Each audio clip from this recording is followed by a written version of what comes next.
गौतम बुद्ध राजकुमार से बुद्ध बनने की प्रेरणादायक यात्रा 563वीं ईस्वी पूर्व की बात है। लुम्बिनी, जो आज के नेपाल में स्थित है, सम्राट के एक समृद्ध और शक्तिशाली वंश के राजा सुधोधन और रानी माया देवी के यहाँ एक बालक ने जन्म लिया। उसका नाम रखा गया सिद्धार्थ। जन्म के कुछ समय बाद ज्योतिषियों ने भविष्यवाणी की, यह बालक या तो एक महान सम्राट बनेगा या फिर संन्यास लेकर संसार को सत्य का मार्ग दिखाएगा। राजा सुखदेव को यह बात चुभने लगी। वे नहीं चाहते थे कि उनका पुत्र राजमहल छोड़कर सन्यासी बने। इसके लिए उन्होंने सिद्धार्थ को दुख, बीमारी, बुढ़ापा और मृत्यु जैसे जीवन के वास्तविक पहलुओं से दूर रखा। राजसी जीवन, लेकिन भीतर खालीपन। सिद्धार्थ को किसी भी प्रकार की कमी नहीं थी। ऐश्वर्य, शिक्षा, कला, विवाह, एक सुंदर पत्नी यशोधरा और एक पुत्र राहुल। फिर भी उनके मन में कुछ सवाल थे जो उन्हें चैन से बैठने नहीं देते थे। क्या यही जीवन है? क्या जीवन सिर्फ सुख सुविधा तक ही सीमित है? और फिर मृत्यु क्यों आती है? एक दिन सब कुछ बदल गया। 4 दृश्य। एक दिन सिद्धार्थ ने अपने रथ पर सवार होकर महल से बाहर निकले। उन्होंने चारों ओर दृश्य देखा जो उनकी जिंदगी को हमेशा के लिए बदल गया। एक वृद्ध व्यक्ति जिसे उन्हें बुढ़ापे का सत्य समझ आया। एक बीमार व्यक्ति जिसने बताया कि शरीर नवस्य है।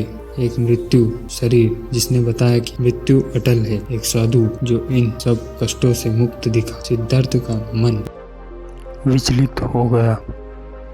महात्याग और सत्य की खोज में 29 वर्ष की उम्र में एक रात सिद्धार्थ ने अपनी सोती हुई पत्नी और बेटे को देखा और राजसी वस्त्रों को त्याग कर चुपचाप महल छोड़ दिया। अब वे सन्यासी थे, एक सत्य की खोज में भटकता हुआ साधक। घोर तपस्या और फिर बोधि। 6 वर्षों तक उन्होंने कड़ी तपस्या की। कभी भोजन छोड़ दिया, कभी श्वास पर ध्यान केंद्रित किया, लेकिन अंत में उन्हें समझ आया, अत्यधिक कठोरता भी सत्य का मार्ग नहीं। उन्होंने एक गांव की कन्या सुजेता से खीर स्वीकार की और एक पीपल वृक्ष के नीचे बैठकर ध्यान केंद्रित करने लगे, यह निश्चित करके कि जब तक मुझे सत्य का बोध न हो मैं यहाँ से नहीं उठूंगा। उस रात उन्होंने आत्मज्ञान बोध प्राप्त किया। अब वे सिद्धार्थ नहीं बल्कि बुद्ध बन चुके थे, अर्थात प्रभु बुद्ध पुरुष, पहला उद्देश्य और फिर पूरे विश्व को प्रकाश। गौतम बुद्ध ने सारनाथक में पहला अपना उद्देश्य दिया।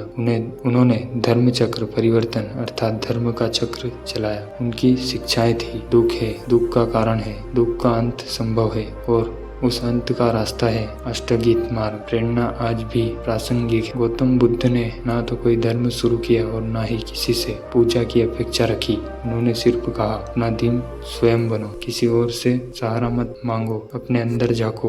उनकी मौन मुस्कान और उनकी करुणा और उनकी अहिंसा का मार्ग आज भी लाखों लोगों को प्रेरित करता है। सत्य की खोज तब शुरू होती है जब हम दुख को समझते हैं और उसके पार जाने का साहस करते हैं। बुद्ध का जीवन यही सिखाता है, सुख भोग में नहीं बल्कि आत्मज्ञान में है।